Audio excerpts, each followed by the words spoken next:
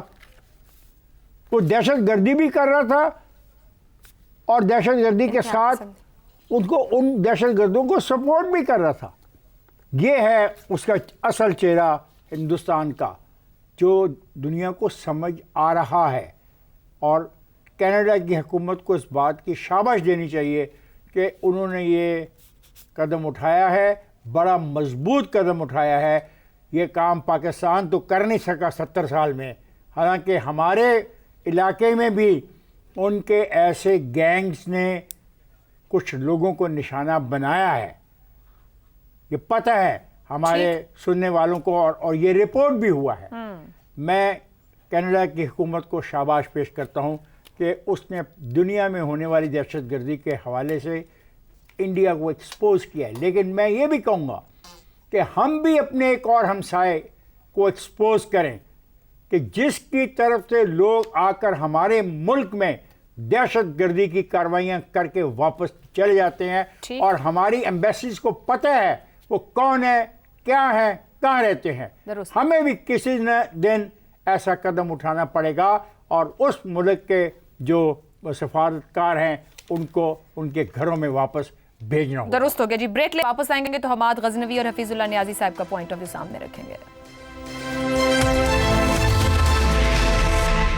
نیازی صاحب, اس پورے معاملے پہ دیکھا جائے تو بھارت میں گودی میڈیا ایک اپنا بیانیہ بنا رہا ہے. وہ کینیڈین وزیر اعظم ٹروڈو کو سکھوں کی ووٹوں کی حمایت کے لیے وہ اس کو اس طرح سے پورٹریٹ کر رہے ہیں کہ جو وہاں پہ نیو ڈیموکریٹک پارٹی ہے وہاں پہ سکھوں کی تعداد زیادہ, ان ممبرز کی حمایت کے لیے اس طریقے سے ہو رہا ہے. کیا اس حمایت کے عوض یہ تمام معاملہ ہے, یا پھر کینیڈا اپنی زمین پر قوانین کی خلاف ورزی پر اتنا زیادہ سوال کر رہا ہے؟ میں خیال دونوں ٹھیک ہیں. پہلی بات تو یہ ہے کہ یہ بات تو مان لینی چاہیے نا کہ جو سکھ کمیونٹی ہے وہ بھارت کے خلاف ہے. آپ جب یہ کہہ رہے ہیں کہ اس سکھوں کو انٹائز کرنے کے لیے, اپنی حمایت میں ادا کرنے کے لیے اقدامات لے رہے ہیں, تو اس کا مطلب ہے کہ وہ یہی چاہتے ہیں کہ بھارت کا مخلوق چہرہ جو آپ کا ایک کوشچن ہے کہ وہ سامنے لایا جائے اور ان کے خلاف پریونٹیو ایکشن کوئی نہ کوئی لیا جائے. پہلی بات دیکھیں, یہ ہماری بدقسمتی ہے کہ جس دور میں ہم رہ رہے ہیں, شاید اس سے پہلے بھی یہی اسی طریقے سے دور جو پالیٹکس میں اس طرح گزرے ہو, یہاں پہ لوگوں کے اپنے اسٹریٹجک انٹرسٹ ہے. غزہ میں دیکھ لیں کیا نہیں ہوا, لبنان میں کیا ہو رہا ہے. یہ دنیا کا چہرہ روزانہ امریکہ کے اندر, یورپ کے اندر اس کے اوپر ملینز آف لوگ نکل رہے ہیں. حکومتیں کیا کر رہی ہیں؟ ابھی بھی جب بھی سیکورٹی کونسل میں جب سے 1 سال ہوا ہے غزہ کے یہ جنگ کو چھوڑی, یا جنگ تو کہنے نہیں چاہیے, اسرائیل کی جو اٹراسٹیز ہے یا جو دہشت گردی ہے یا جو اس کا جو ایتھنک کلینزنگ ہو رہی ہے, اس کے اوپر جب بھی ہو تو کہتے ہیں جی حماس دہشت گرد.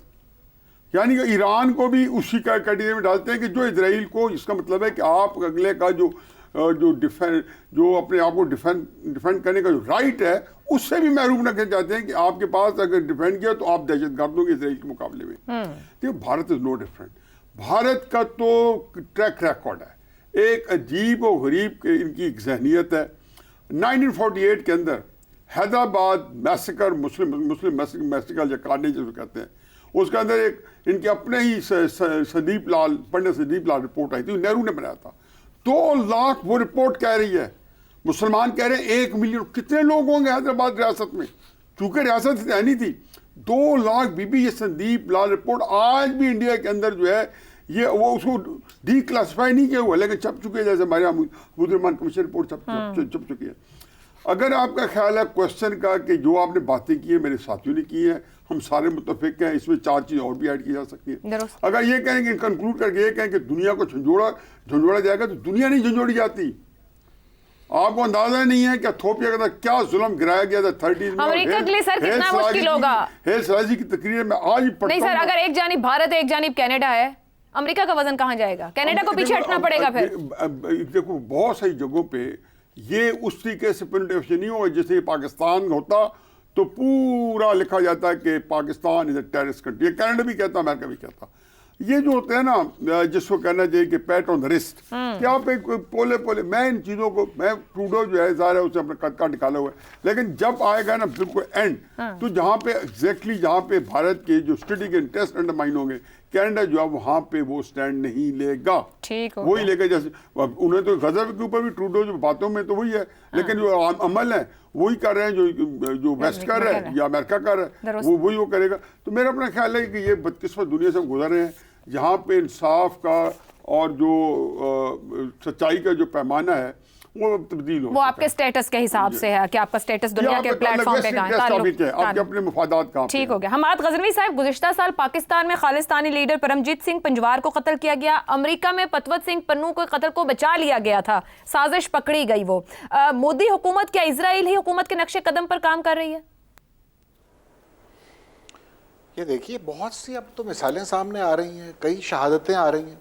یعنی ہم تو یہ ہردیپ سنگھ نجر کی بات کر رہے ہیں جو قتل ہو گیا، اور اس سلسلے میں آپ کو معلوم ہے کہ ہندوستانی پکڑے بھی گئے ہیں وہاں پر، 4 لوگ اب تک گرفتار ہو چکے ہیں. اور یہ جو ہم کہہ رہے ہیں کہ جیل کے صرف لوگ ہیں، وہ ایک اور بھی کچھ شواہد سامنے آئے ہیں جس سے یہ معلوم ہوتا ہے کہ ان کا تعلق انڈین پولیس کے ایک ونگ سے ہے. بہرحال یہ چیزیں چل رہی ہیں، لیکن جو آپ کہہ رہی ہیں نا، یہ معاملہ تو اب یہ نہیں ہے کہ ہم نے ایک کلبھوشن پکڑ لیا اور ہم کہیں جی یہاں پر یہ سازش کر رہا تھا اور یہاں پہ دہشت گردی کے واقعات میں ملوث تھا، اور دنیا کہتی تھی کہ بھئی ان ملکوں کا تو آپس میں جھگڑا چل رہا ہے تو یہ تو الزامات لگاتے ہی رہتے ہیں ایک دوسرے پر. وہ معاملہ نہیں ہے، یہ انٹرنیشنلائز ہو گئی بات. کینیڈا نے جو بات کہی ہے اس کے بعد امریکہ کا ہم بار بار گفتگو کر رہے ہیں کہ امریکہ اپنا وزن کہاں ڈالے گا کہاں نہیں ڈالے گا. یہ ٹھیک ہے کہ امریکہ ہندوستان کی حیثیت جو بن چکی ہے اب دنیا میں اس کو مد نظر رکھتے ہوئے بڑے محتاط ری ایکشن کا اظہار کر رہا ہے، لیکن یہ بھی تو ایک حقیقت ہے کہ انہوں نے صاف کہا ہے کہ پنو یہ نیو یارک میں قتل کرنے جا رہے تھے یہاں پر، اور انہوں نے ایکسٹریڈیشن ہوئی ہے اس آدمی کی، یہ جو نکھل گپتا کو وہاں سے چیک ریپبلک سے ایکسٹریڈائٹ کیا گیا اور وہ اس وقت امریکہ کے قبضے میں ہے، وہ یہی کیس ہے. تو امریکہ تو کینیڈا کے ساتھ ایک پیج پہ کھڑا ہے اور اس پر ان کے وفود ملے بھی ہیں اور انہوں نے مشترکہ باتیں بھی کی ہیں کہ ہم بڑے کنسرن ہیں اور انڈین گورنمنٹ کو اس معاملے کو فوراً. اچھا یہ دیکھیں یعنی امریکہ اپنا وزن کہاں ڈال رہا ہے، چاہے محتاط ہی صحیح، وہ صاف نظر آ رہا ہے. اسی طرح میں آج پڑھ رہا تھا کہ ABC جو آسٹریلیا نے، آسٹریلین براڈ کاسٹنگ جو کمپنی ہے، انہوں نے بالکل اسی طرح کی ایک پلان آف وائلنس کا ذکر کیا ہے جو اگین سکھوں کے خلاف ہے اور جس میں انڈین گورنمنٹ کے ملوث ہونے کے شواہد کا بھی وہ ذکر کر رہے ہیں. تو یہ اب بات جو ہے انٹرنیشنلائز ہو رہی ہے اور ہندوستان کو اس طرح تو ابھی لوگ نہیں کہہ رہے کہ دہشت گرد ریاست ہے، لیکن وہ دہشت گردی کے معاملات میں ملوث پایا جا رہا ہے اور یہ بات قابل فہم ہے. آپ یہ دیکھیے کہ وہ کتنی ایروگنٹ ریاست ہے جس کی اپنے ہمسایوں میں اتنے چھوٹے چھوٹے ممالک کے ساتھ جھگڑے ہیں. وہ نیپال کے ساتھ بارڈر ڈسپیوٹ کر رہے ہیں، آپ اندازہ کیجئے کہ ان کا مزاج ہمیشہ سے یہ رہا ہے، اور وہ سری لنکا کے ساتھ ایک آئی لینڈ پہ لڑتے ہیں، اس طرح کا مزاج رہا ہے. لیکن اب تو وہ بالکل ہی ایک صاف، یعنی قتل دنیا میں ہو رہے ہیں اور صاف واضح شہادتیں آ رہی ہیں. میرا خیال ہے ہندوستان یہ ایک نیا چیپٹر شروع ہو رہا ہے اور دنیا کو ایک دفعہ دوبارہ ری اسیس کرنا پڑے گا اور نئے شواہد کی روشنی میں نئے لینس سے انڈیا کو دیکھنا پڑے گا. افتخار صاحب مختصر میں یہ مطالبہ کرنا چاہتا ہوں کہ حکومت پاکستان کو بھی یہی موقف اختیار کرنا چاہیے جو کینیڈا نے کیا ہے، کیونکہ بات بڑی واضح ہے اور بڑی کلیئر ہے. اور جو بھی پاکستان کے اندر ایسی دہشت گردی کرواتا ہے ان کی حکومتوں کو ویسے پیغام دیا جائے جو کینیڈا کی حکومت نے ہندوستان کو دیا. ٹھیک ہے جی، آج کے پروگرام اجازت دیجیے، اللہ حافظ.